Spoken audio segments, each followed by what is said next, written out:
brebis. Parce que pour l'Éternel, nous sommes les brebis. Dans Ézéchiel 34, verset 31. Et lui, il est le bon berger, justement, l'Éternel est mon berger dans le psaume 23, et Jésus se dit le bon berger, il n'y a pas deux bergers, eh bien, pour un seul troupeau, eh bien, il garde ses brebis. Et il ne veut pas qu'aucune, eh bien, ne meure, et il leur ouvre les oreilles, il leur ouvre les yeux, il les fait parler, et il a guéri les boiteux. Ésaïe 35, versets 4, 5, 6, et Matthieu 11, verset 5. Et ceci, ce sont des paroles, ce sont des métaphores. Il fallait que l'on ouvre les yeux, eh bien, des brebis. Ézéchiel 34, verset 31.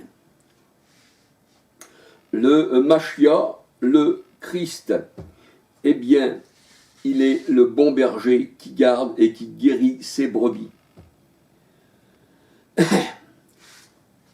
Psaume 23, verset 1, Ézéchiel 34, verset 1 à 31, parce que les faux bergers, c'est ceux qui devaient s'occuper des brebis, c'est-à-dire c'était les pasteurs, mais ils étaient aussi des malades, et ils laissaient les brebis à l'abandon. Jean 10, verset 1 à 16. Jean 10, verset 1 à 16, Ézéchiel 34, verset 1 à 31. La parole de Dieu ne se lit pas, elle se révèle. La parole de Dieu ne se lit pas, même si tu sais lire, tu vas la lire, mais les choses de Dieu ne te seront pas révélées si tu ne lui appartiens pas. Des fois, il y aura des choses qui te sont révélées pour te faire comprendre que tu es dans l'erreur.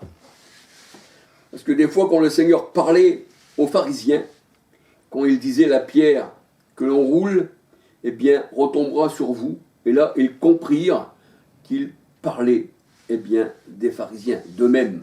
Et la pierre, eh bien, c'est Acte 4, 11, 12. La pierre, eh bien, qui roule sur les mauvais vignerons, on voit ça dans la parole des vignerons, qui n'avaient pas pris soin de la vigne. Et la vigne, c'est Israël. Ésaïe. Ésaïe 5, verset 1 à 6. Mais c'est ça, Ésaïe 5, verset 1 à 6. Si je ne me trompe pas.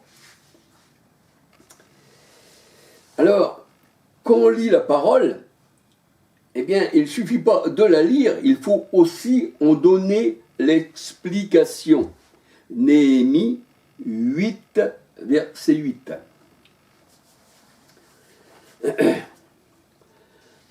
Alors maintenant, on va voir de quelle épée le Seigneur s'est servi pour tuer ceux qui ne lui appartiennent pas. Si on lit la parole, qui est la Bible, avec des yeux charnels, avec notre pensée humaine, on va comprendre, comme les hommes, on va dire, eh bien, il a pris une épée et il a tué. Vraiment, le sang a coulé, c'est un assassin. Eh oui, si on n'a pas la parole, si on n'a pas l'esprit, on ne peut pas comprendre les paroles spirituelles de Dieu, les métaphores. Alors là, on va voir que l'Éternel s'est servi de l'épée, eh bien, qui représente Dieu lui-même. L'épée, c'est Dieu lui-même, c'est la parole, c'est l'esprit, c'est le souffle. Vous savez, quand il y a un souffle, vous soufflez sur quelqu'un, eh bien, est-ce que vous allez le faire mourir? Je soufflais sur lui, il est mort. 2 Thessaloniciens 2,8 nous dit que par la bouche du Machia, il y avait une épée qui sortait à deux tranchants, et c'est par cette épée qui sortait de sa bouche qu'il tuait ses ennemis. Alors, selon les traductions de la Bible, les traducteurs, il y en a qui disent que c'était la parole qui sortait de la bouche, d'autres disent que c'était le souffle, parce que l'esprit est représenté comme un souffle, comme un vent dans la parole. Et c'est pour ça qu'il dit, je les ai tués par le souffle de ma bouche, par les paroles qui sortent de ma bouche, par l'esprit qui sort de ma bouche. Parce que la parole, l'épée, l'esprit, ça veut dire exactement pareil. Donc la parole, est-ce que la parole va faire couler le sang de quelqu'un qui est tué par l'épée? C'est ce qu'on va voir. Il faut bien comprendre. Parce que si vous ne comprenez pas ça, ça veut dire que vous n'appartenez pas à celui à qui ces paroles appartiennent. Voyez-vous, le Dieu Tout-Puissant se révèle à ses enfants. Il est lui-même l'épée et le bouclier. Donc il est un puissant guerrier. Dans le psaume 45, verset 3. Il est un puissant guerrier. Il monte sur son char qui représente son armée céleste, qui représente les anges, qui représente ses élus. Deutéronome 33, verset 29. L'épée représente l'esprit du Seigneur. Or, le Seigneur, c'est l'esprit. 2 Corinthiens 3, 17. L'épée représente la parole. Le Seigneur aussi. L'épée, c'est le Seigneur. Deutéronome 33, 29. Qui s'est manifesté dans la chair. Jean 1, 14. L'épée, c'est la parole. Manifestée dans la chair, Jean 1, 14. Et la parole s'est faite chair. 1 Timothée 3, 16. 2 Jean 1, versets 7 à 11. 1 Jean 4, versets 1, 2, 3, 4, 5, 6, 7. L'épée, selon la version Darby, selon les traducteurs de la Bible, parce que la Bible, il y a eu plusieurs traducteurs, et plusieurs traducteurs, eh bien, selon les traducteurs, il y a des versions où on comprend mieux, et des versions où les traducteurs, eh bien, donnent la même version, mais pas dans le même sens.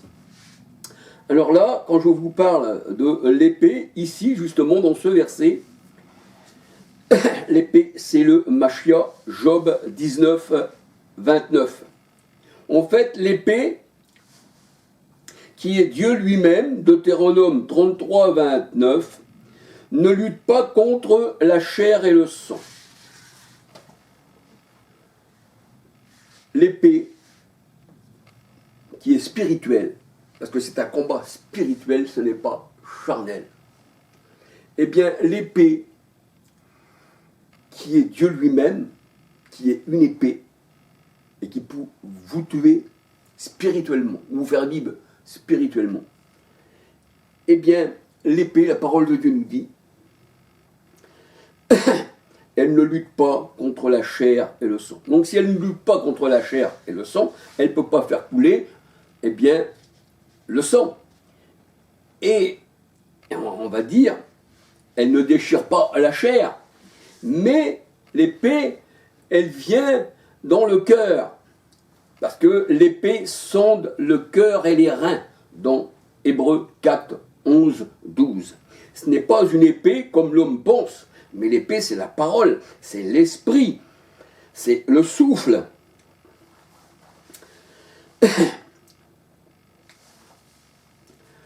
Voilà. Alors, le Seigneur, lui, qui est l'esprit de Corinthiens 3, 17, l'épée, c'est sa parole, c'est son souffle. Et le souffle combat contre l'esprit de l'Antichrist. Il ne combat pas contre la chair, ni contre le sang, mais contre l'esprit de l'Antichrist. Imaginez que deux personnes se battent physiquement. Est-ce que c'est les corps qui se battent? Non. Ce sont les esprits. C'est la pensée qui est contraire à la pensée de l'autre qui fait que les hommes se battent. Mais vous prenez deux personnes qui ont encore les corps là, devant vous. Est-ce qu'ils vont se battre? La chair et le sang, est-ce qu'elles vont se battre? Non. Vous allez... Quelqu'un qui est décédé, la parole de Dieu nous dit, il nous a quittés. Pourtant le corps est là, mais qui c'est qui nous a quittés? Nous sommes des esprits dans un corps. Et c'est ces esprits-là que méchants, dominateurs, comme les gens de ce monde, les rois, tout ça, qui font partie du monde, que Yeshua, eh bien, a lutté par sa parole, qui est esprit contre les esprits méchants.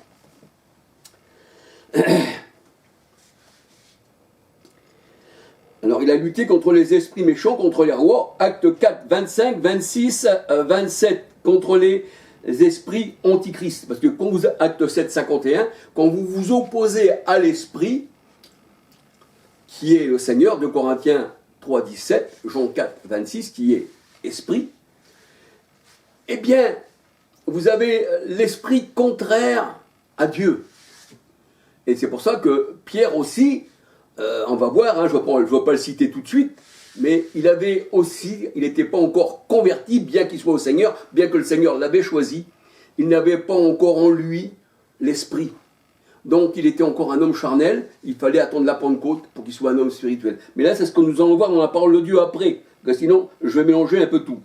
Alors on voit que Éphésiens 6, 11 à 17, on voit que l'épée, c'est la parole, c'est l'esprit, c'est des armes spirituelles.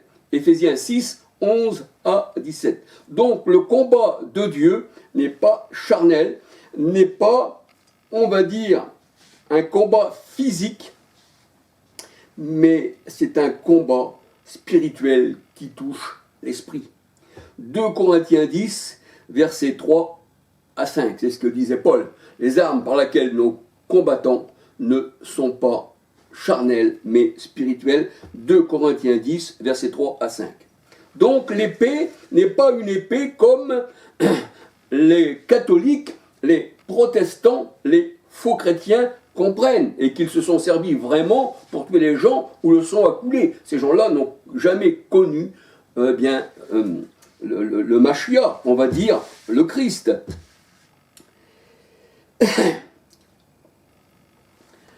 C'est pour ça que le Seigneur nous dit qu'on prend l'épée de l'esprit, et l'épée de l'esprit, c'est la parole pour combattre les mauvais esprits, les chasser de l'homme.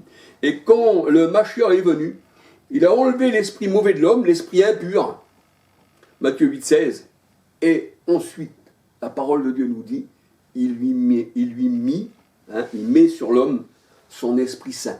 Et quand tu as l'Esprit Saint, parce que Dieu est saint et il est esprit, ça veut dire qu'après, c'est plus ta pensée que tu as, mais c'est la pensée du Mashiach.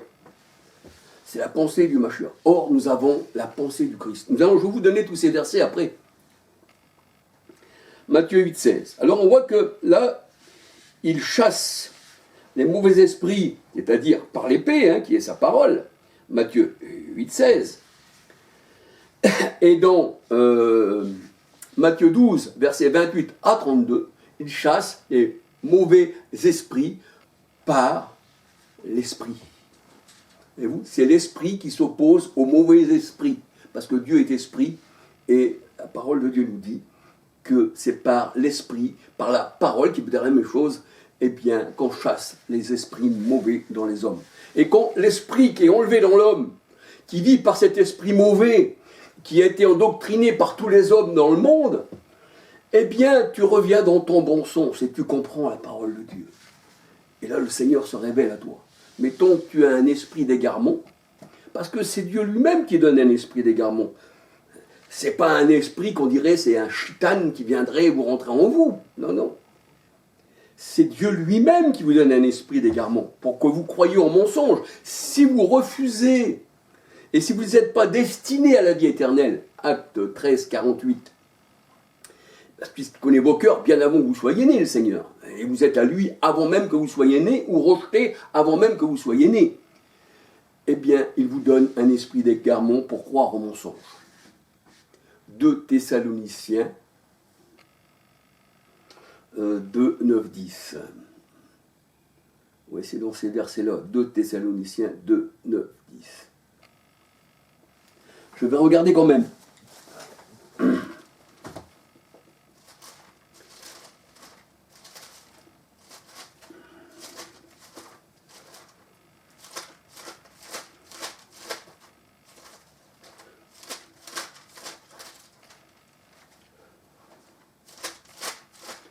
Excusez-moi.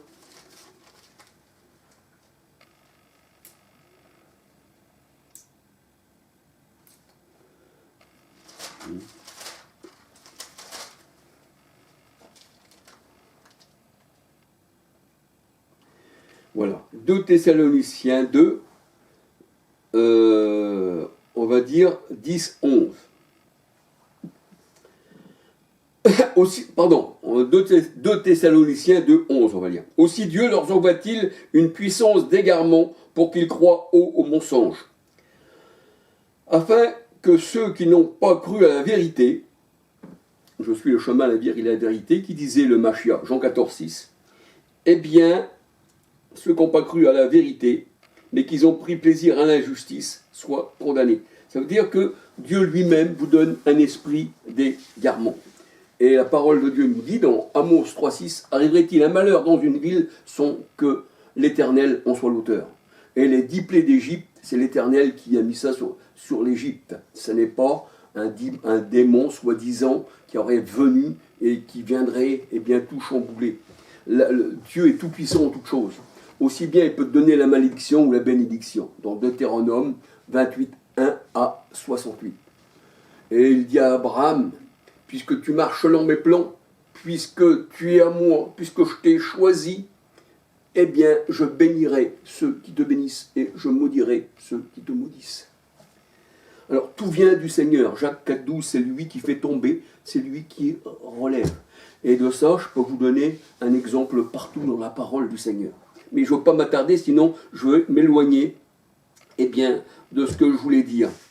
Alors, l'épée, c'est le souffle, c'est sa parole qui sort de sa bouche. 2 Thessaloniciens 2,8. Dieu ne se sert pas d'une épée créée par un forgeron dans un atelier, qui a été fabriquée en usine. Non, non, non. Dieu se sert des armes spirituelles.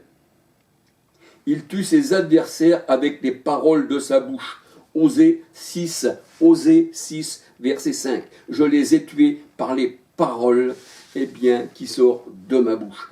Les paroles aussi sont des feux. Parce que la parole aussi représente l'Éternel qui est un feu dévorant. L'Éternel est un feu qui dévore ses adversaires. Mais aussi, ses envoyés, ses anges, ce sont aussi des flammes de feu. Alors, ça, on pourra revenir, et je vais peut-être même vous le citer dans la parole, que ces anges, ces envoyés, ces disciples, ce sont des flammes de feu. Ce sont aussi des épées, les disciples. Alors, Osée 6, verset 5. Les paroles aussi sont des feux, et les peuples sont considérés comme du bois sec. Le bois sec représente un arbre qui ne porte pas de fruits, représente l'homme. Le bois, dans la parole de Dieu, ça représente les nations. Le bois, dans la parole de Dieu, Dieu a un langage à lui. Le bois représente le bois sec, qui ne porte pas de fruits, qui est mort pour Dieu, représente le faux prophète. Dans Matthieu 7, verset 15 à 20. Et le faux prophète est considéré comme un arbre épineux. Et un arbre épineux, c'est celui qu'on ne peut pas approcher. Il ne donne pas du bon fruit. C'est pour ça que le Seigneur dit dans Matthieu 13, si on lit Matthieu 3, il dit que déjà la cognée est mise à la racine des arbres. Et l'arbre qui ne porte pas de bons fruits, qui ne donne pas du fruit digne de la repentance, sera mis et jeté au feu. C'est ça la séparation d'avec Dieu. Mais c'est une séparation spirituelle. Vous savez, des fois on peut souffrir en nous-mêmes. Moi j'ai été en prison, j'ai fait beaucoup de prison, j'ai été éloigné de mes enfants. J'étais mis dans une cellule au mitard, j'étais même au QHS, vous savez, le quartier haute sécurité en prison.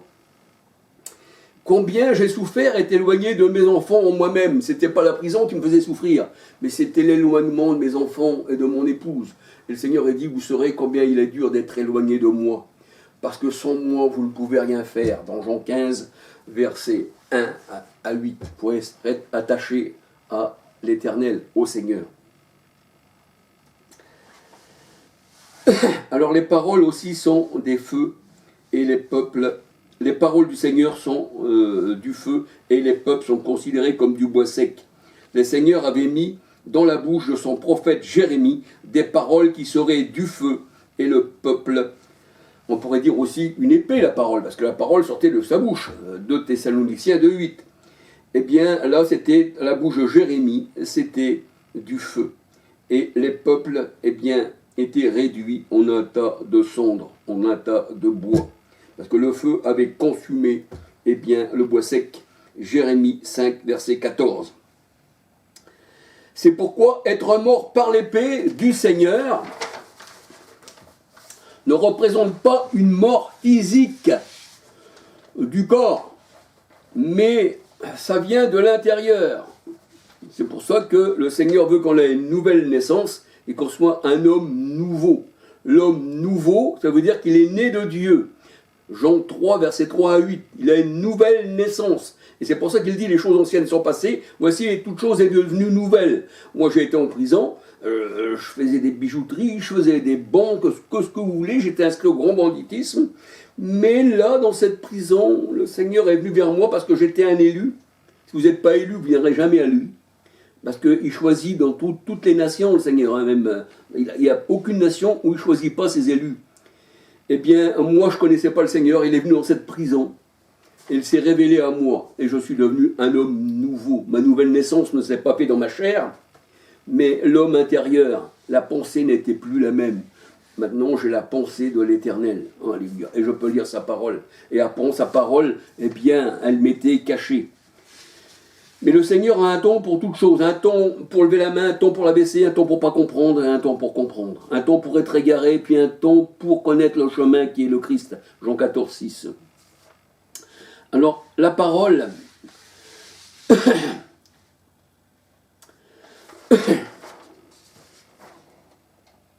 C'est pourquoi être mort par l'épée du Seigneur, eh bien, c'est ne pas recevoir ces paroles qui sont esprit et vie. Jean 6, 63. Celui qui me reçoit, disait Issa, c'est-à-dire le Machia, eh bien, me reçoit, mais celui qui me rejette, eh bien, il rejette sa propre vie, parce que le Seigneur veut te donner la vie spirituelle.